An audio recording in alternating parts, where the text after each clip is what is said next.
Well, yes. So this petition, I think, has just under 50,000 signatures, which is significant, but it's not. And this, I think, is what has got Australians really upset, is that on the one hand, Prince Harry is going around. The Duke and Duchess of Sussex last visited the country in 2018 as part of an official royal tour. Those tours are typically paid for by UK. The cheers of 2018 are long gone, and Australia just made that very clear. What was supposed to be a triumphant return to one of the most beloved countries in the Commonwealth turned into something nobody in the Sussex camp saw coming. A petition with 45,000 signatures and more demanding they leave. A poll showing 75% of Australians are completely unmoved by their presence. And a moment at Bondi Beach that the entire internet is still talking about. Australia did not just fail to welcome Meghan. It pushed back, loudly, publicly, and in a way that is very difficult to recover from.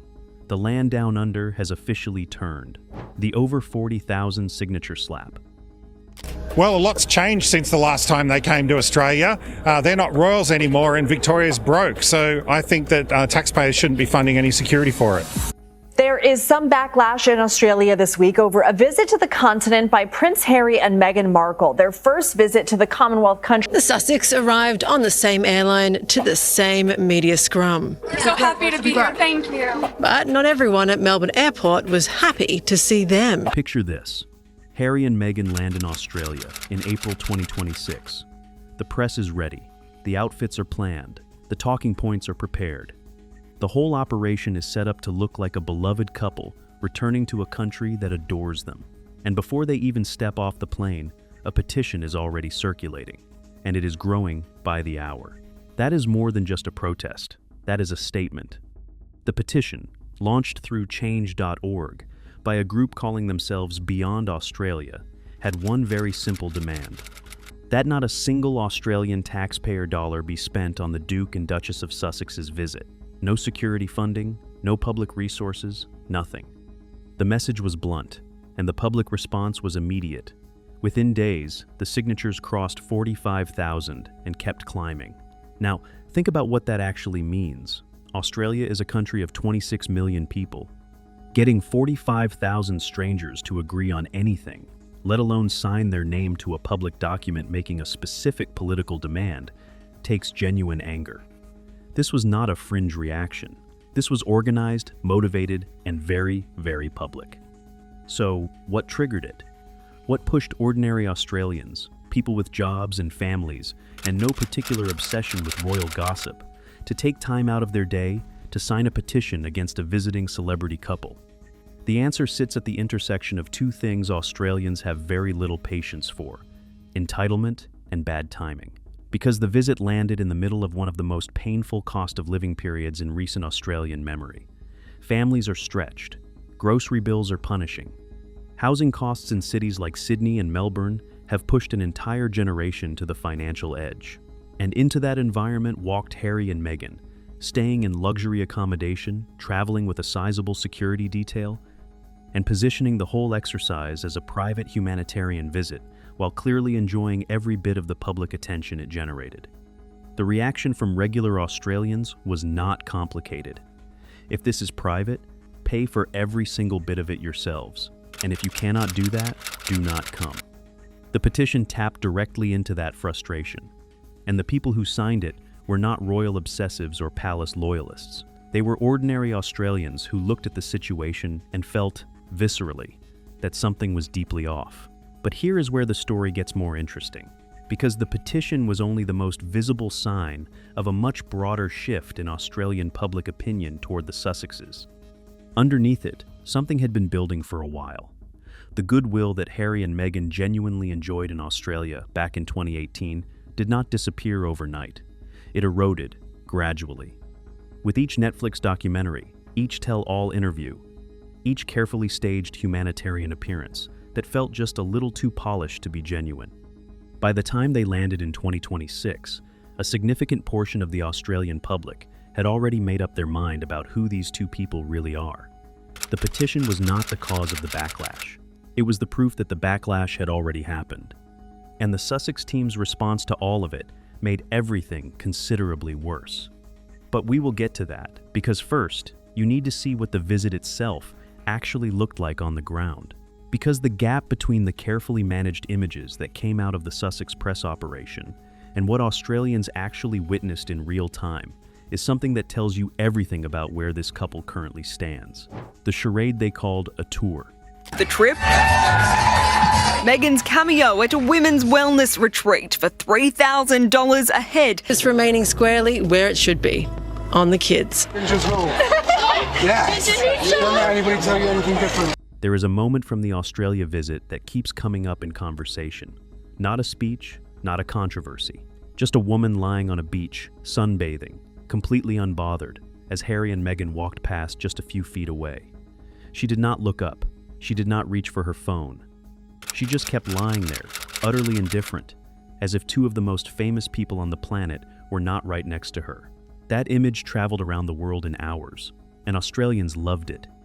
Not because they are cruel, but because it captured something true, something a lot of them were already feeling but had not quite found the words for.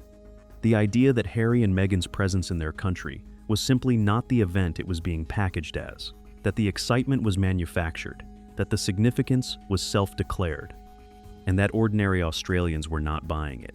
The Bondi Beach moment was funny. What happened at the Children's Hospital was not. During one of the visit's most high-profile engagements, Harry and Meghan attended a hospital to spend time with seriously ill children. It was the kind of appearance designed to be above criticism. You do not attack people for visiting sick kids. Everyone understands that. But what allegedly happened around that visit is what caused the eruption. Reports emerged that the appearance was being used, at least in part, to showcase Meghan's outfits and direct attention toward her lifestyle brand. Critics did not hold back. The word obscene was used more than once. The idea of using a ward full of vulnerable children as a backdrop for what amounted to a fashion moment struck a nerve with Australians in a way that went beyond normal royal criticism. It felt exploitative. And in a country that values authenticity above almost everything else, that is about the worst thing you can be. The hospital controversy sat alongside a string of other moments that collectively painted a picture of a visit that was far more about optics than genuine connection. The carefully chosen Australian designers Meghan wore, which were fine on their own, were undercut by the fact that every outfit came with a press release, crediting the label and directing people to purchase the look. A humanitarian visit with a built-in shopping function. Then there was the Call Me Meg moment. During one engagement, Meghan reportedly encouraged people to drop the titles and just call her Meg.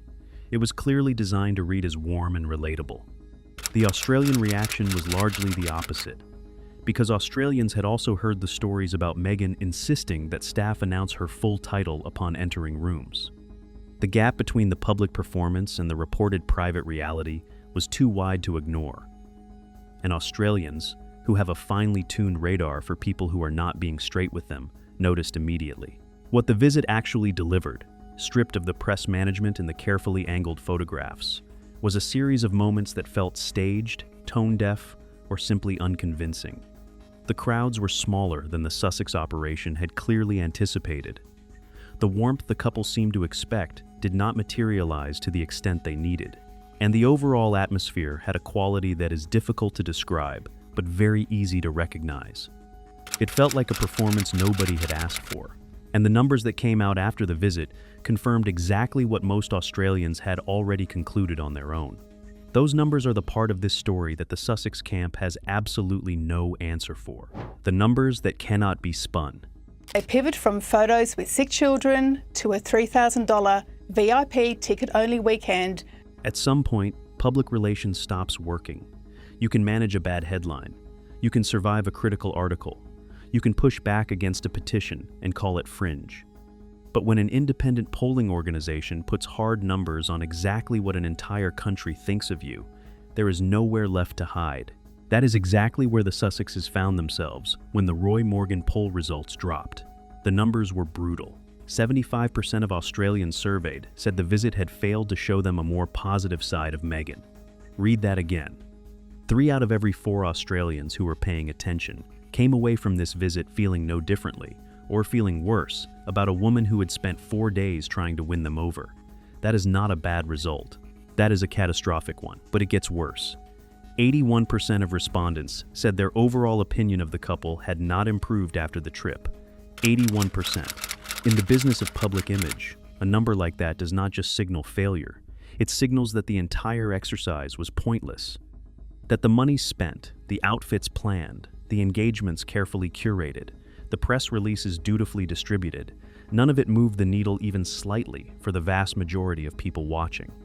For context, think about what it takes to get 81% of any population to agree on anything. Political parties dream of numbers like that. The Sussex visit achieved it in reverse. It unified Australians in their indifference and their skepticism in a way that no campaign against the couple could have engineered deliberately. And here is the question that number raises. If Australia, a country with genuine historical warmth toward the royal family, and a population that gave Harry and Meghan an extraordinary welcome back in 2018, has reached this point, what does that say about everywhere else? Because Australia was supposed to be a safe territory. It was supposed to be the place where the Sussex brand still had real equity.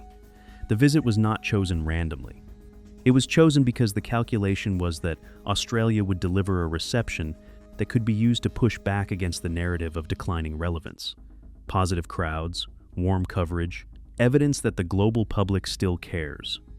Instead, they got a petition, a cold shoulder at Bondi Beach, a hospital controversy, and a poll that made the whole trip look like an expensive mistake. The Sussex team has tried to frame the Roy Morgan numbers as unrepresentative. They have highlighted the positive moments of the trip and argued that the media's focus on the backlash is disproportionate. But that argument has a fundamental problem.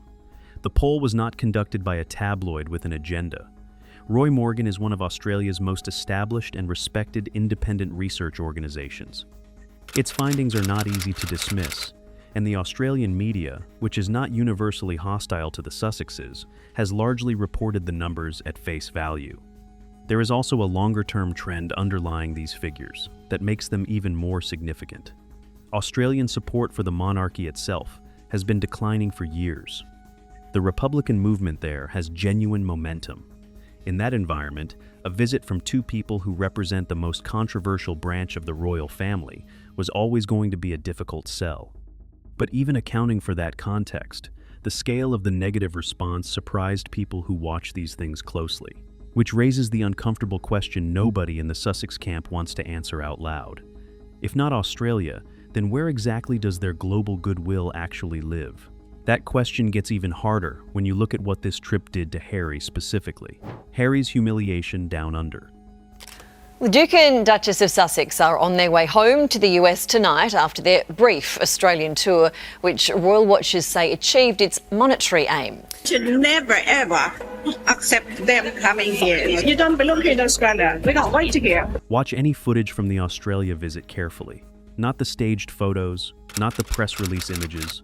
The actual unscripted moments caught on camera by people who were not part of the Sussex media operation. Watch Harry's face. Watch his posture. Watch the way he moves through these engagements. And then ask yourself honestly whether that is a man who wants to be there. Because many people watch that footage and reach the same conclusion. He does not. Harry, during the Australia visit, looked like a man fulfilling an obligation rather than pursuing a passion. The easy warmth that once made him genuinely popular, that natural ability to connect with people that he clearly inherited and that served him so well during his years as a working royal, was largely absent. What replaced it was something harder to watch, a kind of careful, managed blankness, like someone trying very hard not to let anything real show on their face. Body language experts who analyzed footage from the trip were not kind in their assessments. Words like disconnected, uncomfortable, and withdrawn came up repeatedly. In several clips, Harry appeared to physically distance himself in subtle ways during moments that were clearly designed to center Meghan. A slight turn of the body, a gaze that drifted, a smile that did not quite reach the eyes in the way it once did, so effortlessly. Now, body language analysis has limits. You cannot read a person's entire inner life from a few video clips, but the pattern across the Australia visit was consistent enough that it stopped being something only Sussex critics were noticing. Mainstream commentators were picking it up. Australian journalists who had no particular axe to grind were writing about it. The conversation was happening whether the Sussex team wanted it to or not. And the conversation was pointed in a very specific direction.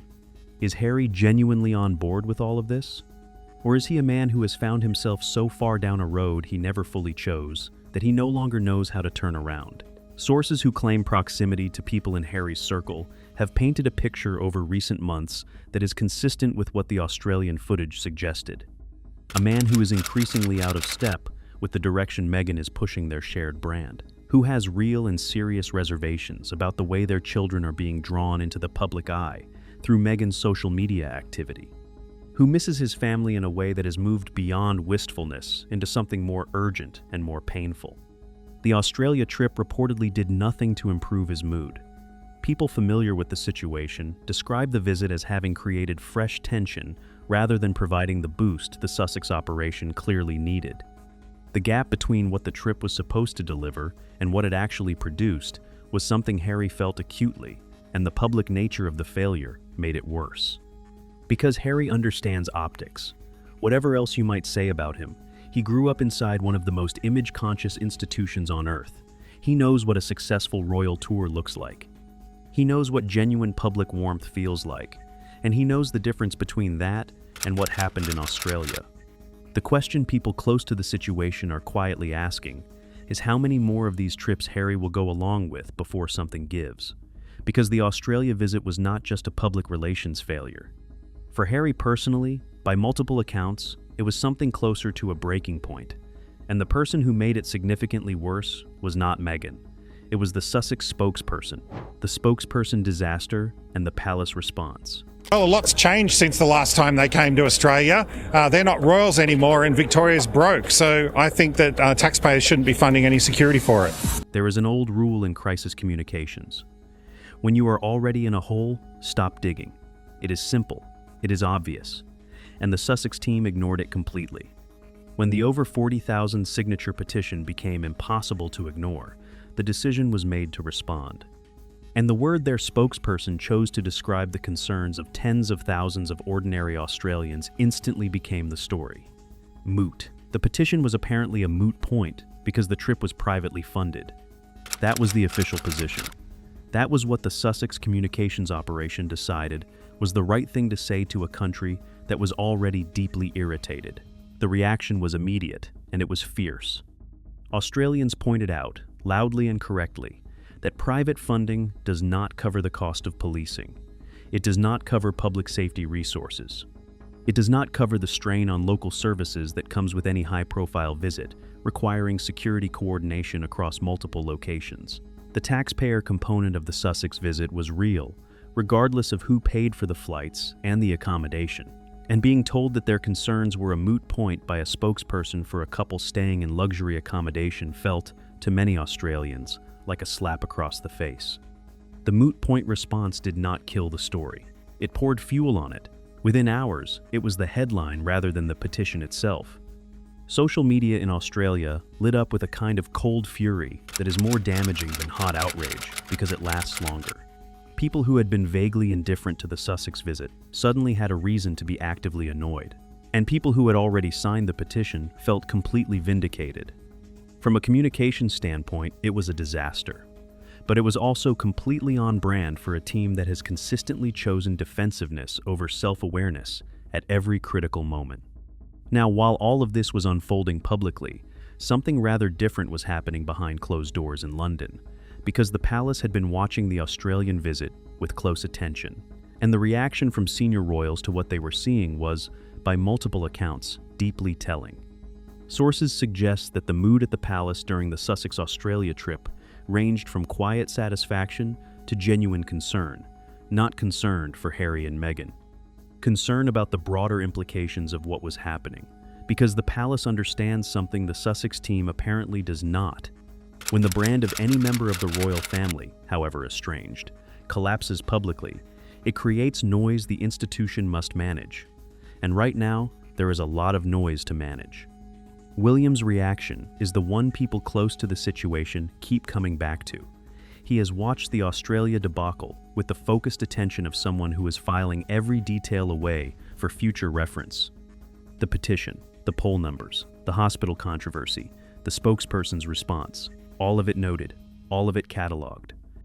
William does not react publicly to Sussex controversies. He has learned that lesson thoroughly. But privately, sources suggest his patience with the ongoing damage the Sussex brand inflicts on the institution has reached a point very close to exhaustion. And that matters enormously. Because William is not going to be waiting in the wings forever. The question of what he does with that exhaustion when he has the full power of the crown behind him is the question that should be keeping the Sussex team up at night. But there is one final dimension to this story that nobody is talking about loudly enough yet. The point of no return. Here is something worth sitting with for a moment. Australia is not just any country on the Sussex World Tour itinerary. It is a Commonwealth nation. A country with a deep, complicated, and genuinely emotional relationship with the British Crown. A country that has debated its own Republican future for decades, but has never quite been able to make a clean break. A country that, when Harry and Meghan visited in 2018 as working royals, gave them the kind of reception that reminded everyone why the monarchy still matters to people on an instinctive level. That country just handed them their worst public verdict yet. And that is not a small thing. That is a signal. A loud, clear, unmistakable signal that something fundamental has shifted in the way the world sees Harry and Meghan. Not just in Britain, where the criticism has been relentless and expected. Not just in America, where the celebrity experiment has largely failed to deliver, but in a country that genuinely wanted to like them. That had real warmth for them stored up from years of goodwill. And that chose, in April 2026, to spend that goodwill on a petition instead. The Sussex brand was built on a very specific promise, that Harry and Meghan represented something the monarchy could not offer. Authenticity, modernity, a genuine connection with ordinary people that transcended the stuffiness of royal tradition. That was the pitch. That was what justified leaving the family, walking away from the institution, and setting up an alternative operation in California. Australia just voted on whether that promise has been kept, and the verdict was devastating. Because here is the brutal reality of where the Sussex brand now stands. The commercial partnerships have largely collapsed. The media deals have underdelivered. The humanitarian positioning has been undermined by a string of controversies that have made the whole exercise look cynical rather than genuine. And now, the global goodwill, the thing that was supposed to be their most durable asset, is visibly eroding in places where it once felt unshakable. There is a pattern to how celebrity brands die. It rarely happens all at once. It happens the way the Australia Backlash happened, gradually, then suddenly. First, the critics turn. Then the indifferent middle follows. And once the people who were never particularly against you stop feeling any particular reason to defend you, the floor disappears entirely. The Sussex team can point to supporters. They still exist. There are people who will defend Harry and Meghan regardless of what happens.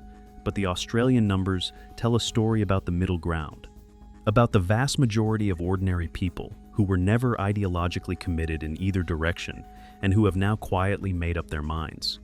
For Harry personally, this is the dimension that Bauer's research keeps returning to. The man did not walk away from his family and his country for a version of life that feels like this. He was sold something. And the gap between what he was promised and what he is living is becoming harder to paper over with each passing month and each failing venture.